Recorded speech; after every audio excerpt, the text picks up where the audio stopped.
Yesu ariko arakora ibitangaza mu isi, ariko arabikora no mu ishengero rya Hope Church. Impumyi zirahumuka, ibifamatu birumva, abatabona barabona, abatavyara baravyara. Nawe urashaka kuronka igitangaza cyawe no munsi? Kwirikirana ikiganiro ivyo Yesu akora mushikirizwa n'ishengero rya Hope Church. Hope Church ikorera mu Caramagahahe, wururutse bisi ku G11 ucuduga ku G12 hafi y'ikibuga kwibarabara bita iry'amabeni, abandi bakahita kumbaho hafi y'uruzi Gikoma.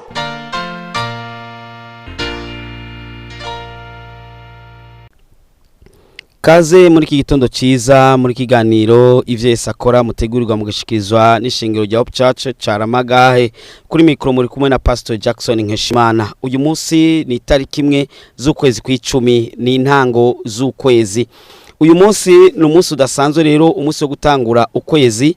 Ndagutumiye ku ishengero rya Hope Church Caramagahahe kugira ngo tuze gutangurana ukwezi n'Imana. Uno munsi turafise amasengesho aza kuba isaha imwe gusa yonyene, no kuvuga aza kuba isaha 11 gushika isaha 12 z'umuhingamo aho ku ishengero rya Caramagahahe, ishengero rya Hope Church. Ego turagwaye kaze rero uno munsi dutangurana ukwezi n'Imana. Uku kwezi kw'icumi kutubera ukwezi kudasanzwe, kutubera ukwezi ko kubona ivy'Imana ikora, tubona ukwezi kw'ivy'Imana igiye kutugirira muri uku kwezi, kutubera ukwezi kwiza cyane mu mezi yandi kumbure twabayeho. Mukanyagira ndagoye zimwe mu ntaye z'ivyo Yesu ariko arakora, ni zimwe mu ntaye, si ntaye zose oya, ni zimwe mu ntaye. Yesu ariko arakora ibitangaza byinshi cyane mu ishengero rya Hope Church, kandi biko biberanga muri iki gihugu cyacu.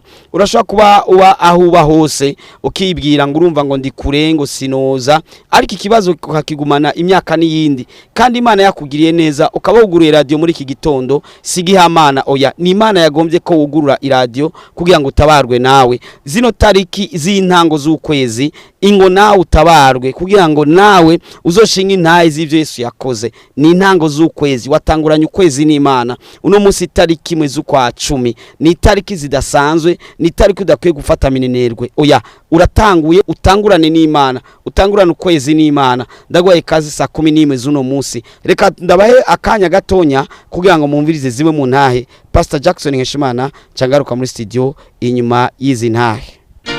Yesu ariko arakora ibitangaza mu isi, ariko arabikora no mu ishengero rya Hope Church.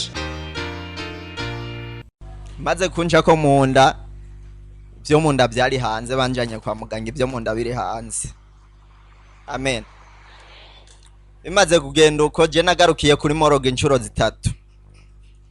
Ubugira gatatu niho yaciye harenguka umushinwa kuri wa Karede. We harura ahantu kuri Medecins Sans Frontières mu Kigobe, barinze bakwanga ati muri ko mutuzanira ikizigo umuntu yapfuye kera. Jewe nyamushinwa yaciye azajeho nari nataye ubwenge, urumva nane napfuye, yankoze ko kumitsi yo ngaha. Cyavuga ati umuntu aracyari muzima, ni mumutere inshinge nyinshi arashobora kuza gukira. Yesu nashimwe. Je muri koma namazeyo iminsi 5 barindiriye gusa yuko nopfa nyene burundu. Camara amezi 3 ntafungura, ngaburirwa na serumu zonyene, munda ndi vide atavyo munda birimo. Je basubiyemo kuntera amafyigo y'undi muntu, ayi wanje yamenaguritse. Ikindi gitangaza Imana yankoreye, bari bambwiye yuko ntazosubira kubyara abaganga. Cyo bambwira yuko mu kugira nzosubire kubonana n'umudamu zorindira imyaka 10. Rero kuri iyo myaka 10 ubu naheruka muri control ecography, bambwiye yuko nakize, aruko Yesu nashimwe. Abaganga byarabatangaje cyane, abantu b'Imana byarabatangaje cyane, barambaza uri umupfumu canke we bimeze gute. Je navuze ati ubu nsengera ahantu bita kuri Hope Church.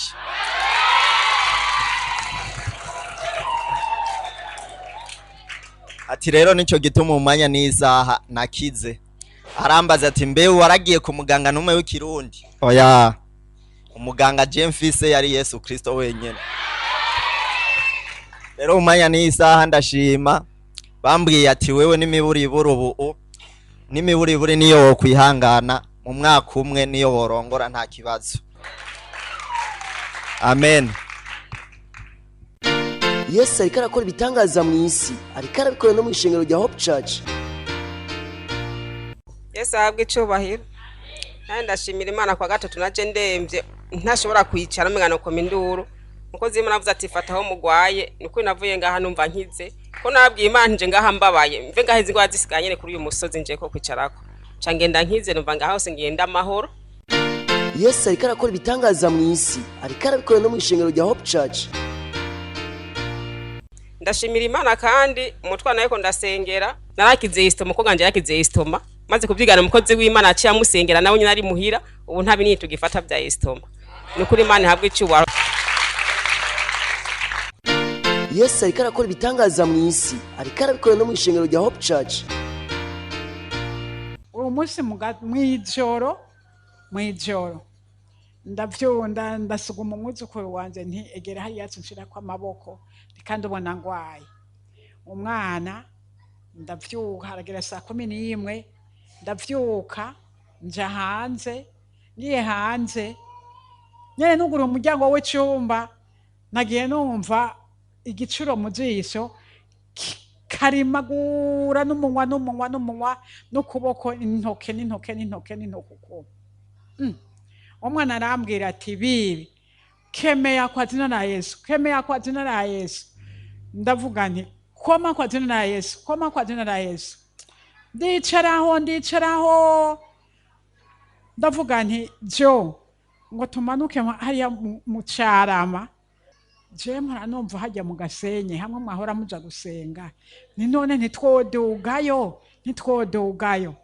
Ndaduga ndaza nifuke nitwikiriye ko umwana arambwira ati bi yacugenda uwifukura mu maso ati tumufata ico gitambara kiba ari cyo mu maso igitambaranye urabona kungane uri kuragerana ndagufasha ukuboko.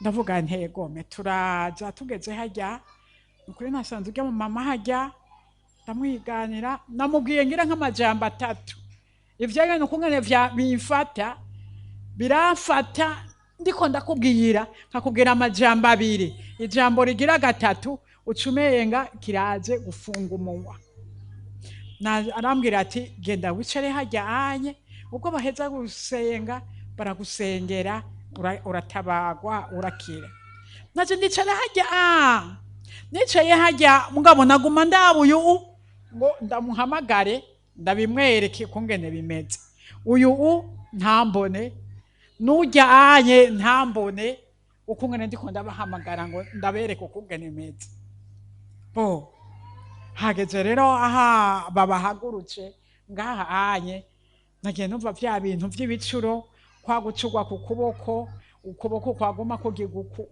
kugiguku mbona biraheze. Amen. Niho nce mpaguruka nsinzi ntaye mu buryo ninjiye ngaha ngwaye nkaba ndahatabarukiye nkaba ngiye nitse Imana ishimwe. Amen. Yesu ariko arakora ibitangaza mu isi, ariko arabikora no mu ishengero rya Hope Church. Yesu nashimwe kandi ndashimira Imana ku bitangaza Imana yankoreye bashikanga. Je naraje ngaha ngwaye merewe nabi n'ukuri, naraje ngaha kwizera kwanje n'ukuri ndakira. Je nari ngwaye ingwara ya infection ukuri yaramfashira ndembeza gushikana ntava mu nzu, ariko ndaza nganda bari umukozi w'Imana n'ukuri dije mfasha mu isengero n'ukuri ndaremerewe ibigikunda nuko ngenda ngo ntambuke, ariko n'ukuri baramfatije baramusengera ndakira n'ukuri n'imiti nafata ntaco yamarira n'ukuri isengesho nibyo ryagumye rikora, ariko n'ubu Imana yarankora ibitangaza n'ukuri. Ndashimira Imana n'ukuri ku kwezi kwindwi Imana yaranyishuye n'ukuri ku bintu byose baguma bamvuga bambarira yuko ngo umugore wawe azanye ngo umugore yaritejeje ibishinge avuga none ariko gamana n'abantu batanguye kuvuga ibintu jenje kuri kano karago ndakeneye Imana inyishurire n'ukuri kajya karago ka ukwezi kwindwi n'ukuri ni kwarangiye kwimfago Imana yarafashije ubu ndibungenze abumvise umunsi ari ku munsi wa 3 n'ukuri yo kwizera kwanje n'ukuri naje ngaha narayenda birota ariko uwo munsi nyene Imana yaciye nishurira aho nyene ariko natashe nizeye n'ukuri byari tariki 22 hari ku munsi itariki 22 z'ukwindwi nukuri Imana yaranyishuriye nshitse muhira nyene ndisengera ku bwanje nukuri ntivyatevye itariki 31 nukuri nagenda nabirangiye Imana ihabwa icubahiro abufite gushima kwanje nibakoma amashi. Yesu ariko arakora ibitangaza mu isi, ariko arabikora no mu ishengero rya Hope Church. Yesu ashimwe kandi hama icyo ngomba gushimira Imana ni ikintu nabonye hano hantu maze kuhagera, kuko ahantu hora nsengera navuze ati sinjayo nta tike mfise. Niriwe muhira umugenzi arambwiye ati iwacu bimeze uko turasenga. Maze gushika hano twarasenze ndataha. Mugabo rero kubera maze imisi canke maze ibihe mu kigeragezo ndumva ko nanje ubwoba ndabufise. Hama turagarukana n'umugenzi araho kuwa kane mu masengesho ngaha yayambariye nujya muvyeyi yicaye hariya acaguma ndabaraba hasi. Hama maze kubimbwira numva sinoguma njyamye. Maze kuza umukozi w'Imana araho avuga ijambo ryiza cyane. Aravuga ati umuntu afise ubwoba ntiyigera nesha namba. Ntibikunda. Jera harageza igihe ngwara ndaremba ndagira ubwoba. Jewe hamubona mpagaza mu misi mikeyi nivuze ku miliyoni 5 n'ibihumbi 763. Sinarinze kuryama jewe umudogiteri atari hampande yanje. Nukuvuga ku mavuriro nkaya y'Ibujumbura ahenshi baranze. Niyo inserusho zamba nk'umuganga yankurikiranye avuga ngo uracariho ndacariho nyene. Hama rero ikintu ngomba kuvuga ni ikintu kimwe cyabaye ku munsi wa kane ndi ngaha. Singomba kubatevya kuko ivy'iwanje undi muntu yavuze ati woshinga intaye iramvuye mbwa nababwiye ati ntiharagera. Singomba rero kubatevya ko nanje simpora nkunda ibintu biteba cyane ko nanje mu barambi gumenga hari gihe usanga umenga sinzi birango. Hama kuwa kane amaze kuvuga iryo jambo je sinaribwo kuva mu kwezi kwa kane sinabwo ngende n'amaguru nk'urugendo rw'amasaha 2 ndiko ndagenda n'amaguru ntivyakunda. Hama maze kubivuga numva nanje ibi bintu avuze koko nivyo. Numva aduga isengesho numva ntanguye kumva ngomba kuvumeza bikaduga. Ndavuga ibintu nibiki ngaha. Hama ndahora ndihoza umugenzi navuga ati je ntashe numva mere ukuntu ntumva ntahora ameze. Maze gushika imuhira hama niho umuhunga hari yavuga ati none mwebwe yo musengerwa na mwebwe nyene ngo tugende n'amaguru dupima ivyo bintu. Tuko nukuri. Hama niho twanduruka ndagenda n'amaguru urugendo rutari ruto cyane. Nagenze urugendo rw'amasaha 3. Hama ndakora ivyari binjanye. Mugabo ico ngomba gushimira Imana ucumve neza. Guhera mu kwa kane urumva ko ntagenda. Muganda avuga ati Mana urabikoze ryaja mu mukozi w'Imana yavuga urarishikije nanze kandabishitse. Abantu bose ahantu baciye bambonye barahagarara ku nzira hano nawe akavuga ati muje ku matelefone naka turamubonye n'amaguru. Uri hajya ati ni ubonye ego cyane. Nukuvuga nashitse muhira isaha hafi 3 kubera abantu baguma bantegera aho naciye kubera yari inzira idashobora kuba iri mu imodoka canke imoto warugendo rw'amaguru. Bose baravuga ati nta muntu umwe yaramuteruye mwabonye bose barahakana cyane. Ati nta numwe. Nukuye cyo nico ranshimiye Imana kuba Mungu nsubiye kwinjira hano aravuga ijambo rikomeye cyane. Mbona ubwoba bwije mbona umenga ntangwe gutinya abantu ati je sinogenda. Mugaje nibuka ko mu ndwi 2 mbanyoye umuti 63. Taravuga temwe ahantu jere ngo mbagene. Nukuri ikintu ranshimiye Imana ndakwije ukwezi n'inga 2 ata mu dogiteri turi kumwe ndyama nkabona buti. Je bari baratoye na diabete ariko maze gufata amasengesho diabete maze kugenda ahantu 3 bandungice barayibutse. Amen. Yizere ko nawe mu Mana bigiye kugira ane. Je na nk'ububida 2 bw'amazi ku munsi kandi aho sinayasohoka. Abaganga akavuga ati none amazi ajana he nanje simboni yajanaga. Imana ibahezagira.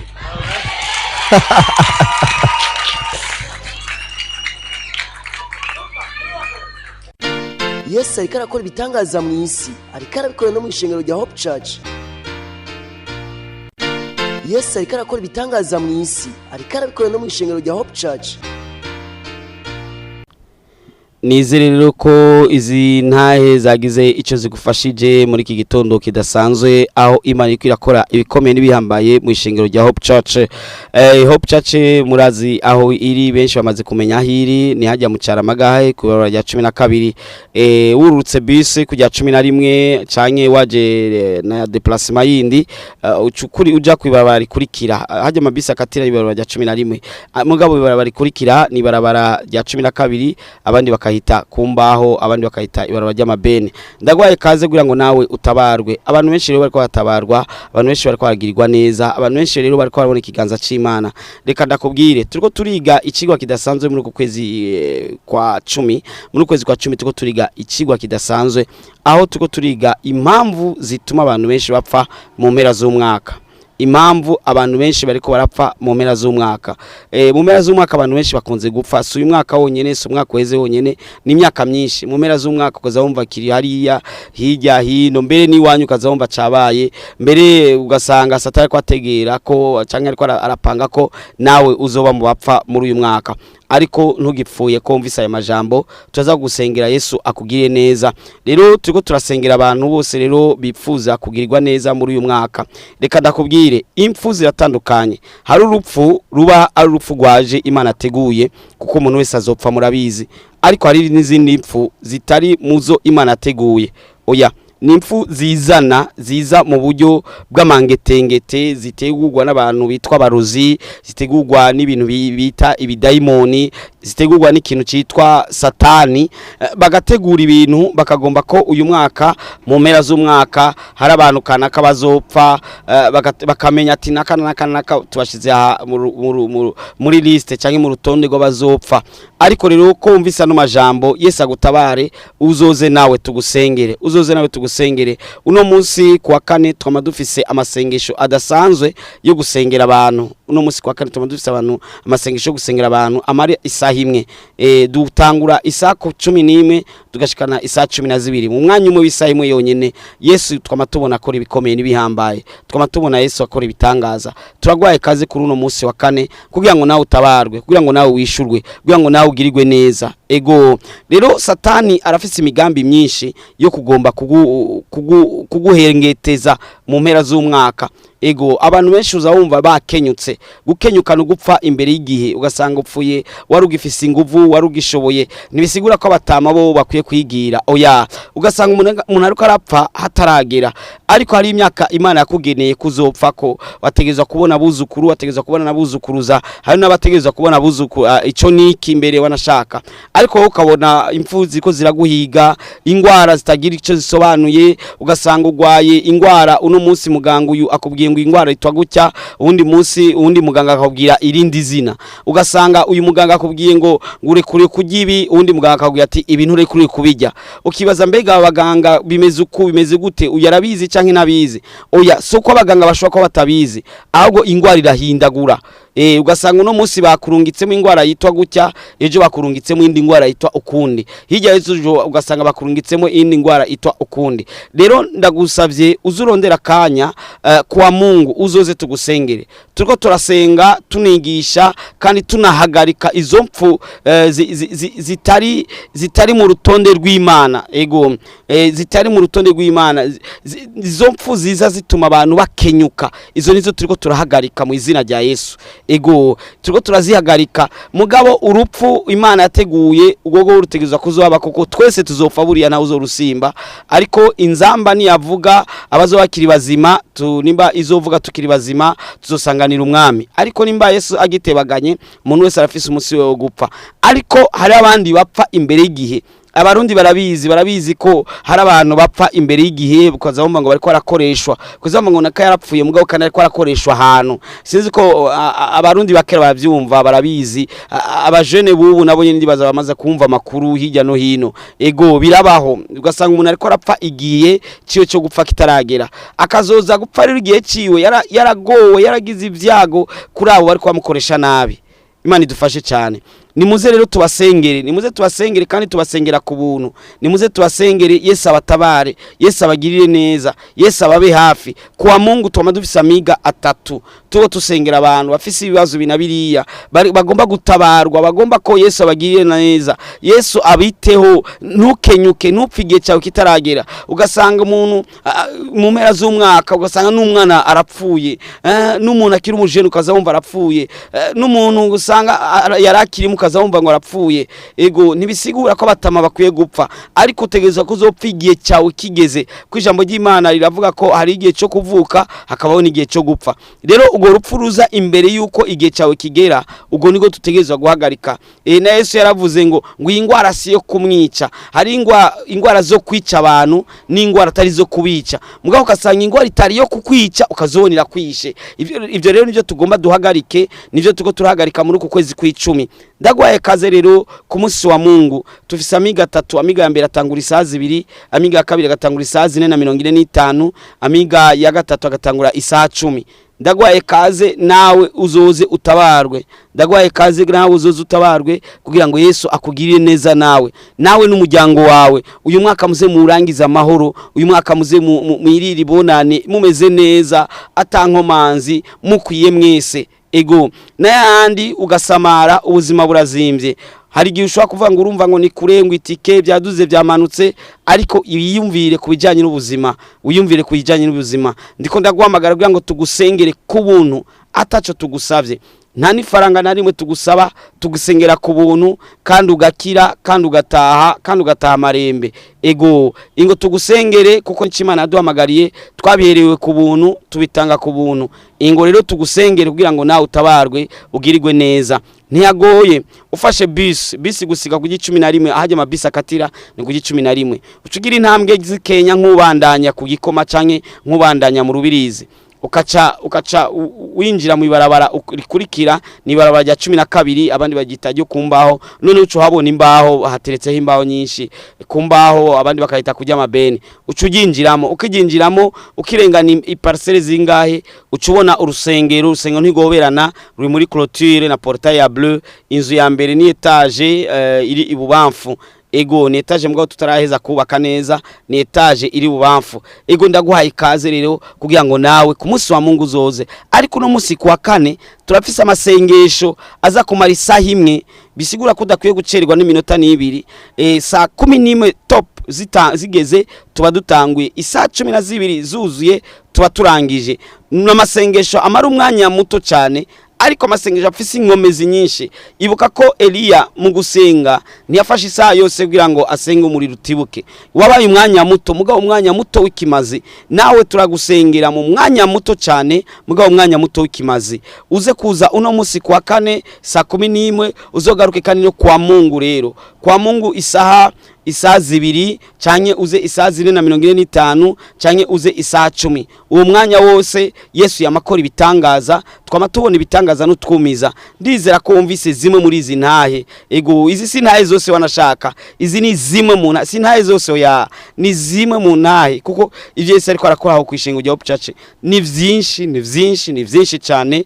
Ntidushaka kubishira ngango bishowe ibindi biganiro bihagarara, ariko rero uyizire nawe urashaka kuzoshinga intahe, nawe uzoshingira intahe abazi Imana n'abatayizi bayimenye bivanye n'Imana izoba yagukoreye. Ndagwaye kaze rero kugira ngo uze kwiga ico cigwa kidasanzwe cyo guhagarika impfu zitari ku rutonde. Ego urupfu rurumva, ibuka ko ijambo ry'Imana rivuga ngo tuzobwira urupfu ngo urupfu warupfuwe uruboyi rwawe rurihe. Bisigura ko urupfu rubaho kandi rwumva ruhari, rurumva. Urupfu si ikintu kimwe mu kidahari kumbure kimeze ukuntu, ni ikintu gihari cyumva. N'ubundi ko ndavuga kirumva, ko ndiko ndagicyoza kirumva ati uyu muntu aratubangamiye, atubujije ibyo twirira.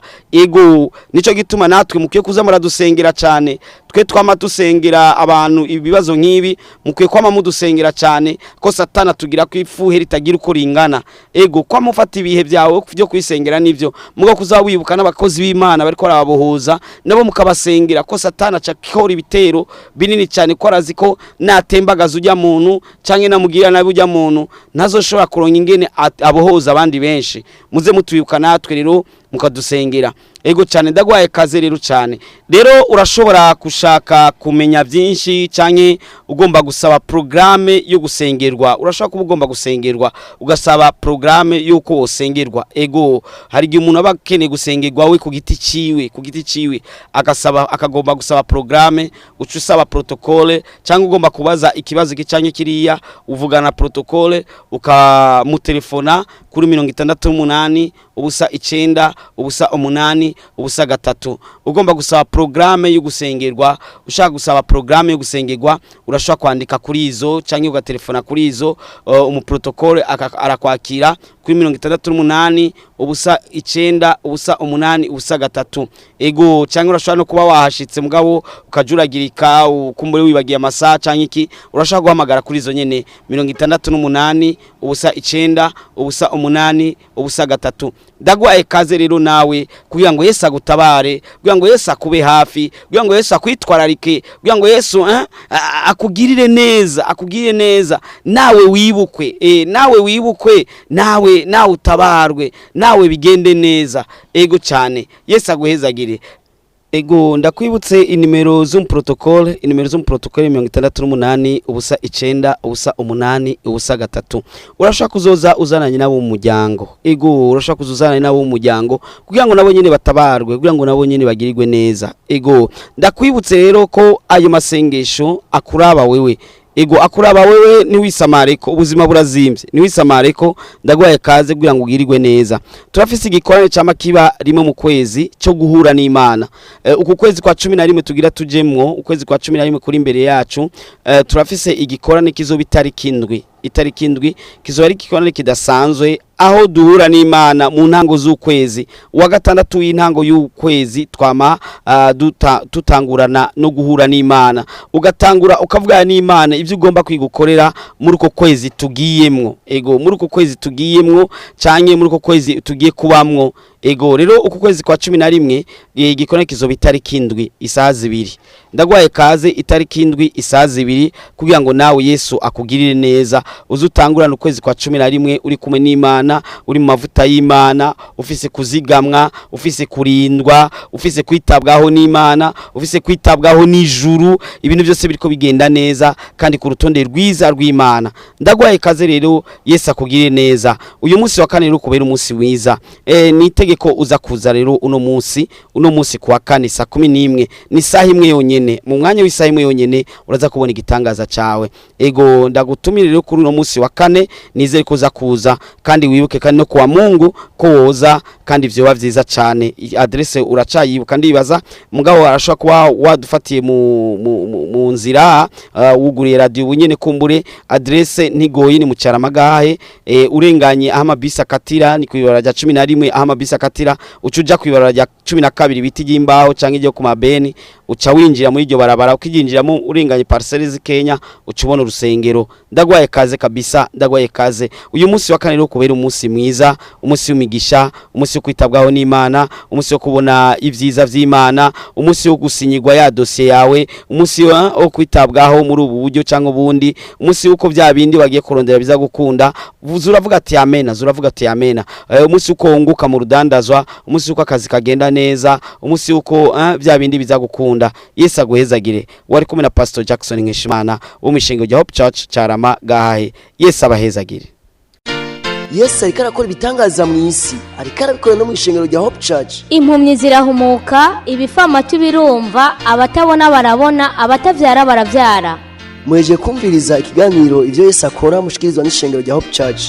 Hope Church ikorera mu Cyaramagahe, wururutse bisi ku 11 ucuduga ku 12 hafi y'ikibuga kwibarabara bita iry'amabeni, abandi bakahita kumbaho hafi y'uruzi Gikoma.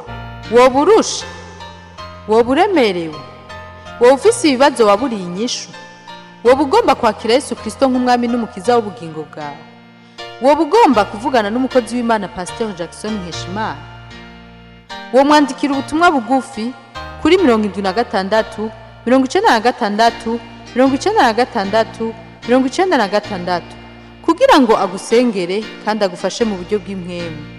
Yesu yavuze ngo nimuze kuri jewe mwese abananiwe n'abaremerewe ndabaruhura. Yesu ariko arakora ibitangaza mu isi ariko arabikora no mu ishengero rya Hope Church. impumyi zirahumuka ibifamatu birumva abatabona barabona abatavyara baravyara. Mweje kumviriza ikiganiro ivyo Yesu akora mushikirizwa n'ishengero rya Hope Church. Hope Church ikorera mu Caramagahe wururutse bisi ku 11 ucuduga ku 12 hafi y'ikibuga kwibarabara bita iry'amabeni abandi bakahita kumbaho hafi y'uruzi Gikoma. woburusha woburemerewe wowe ufise ibibazo waburi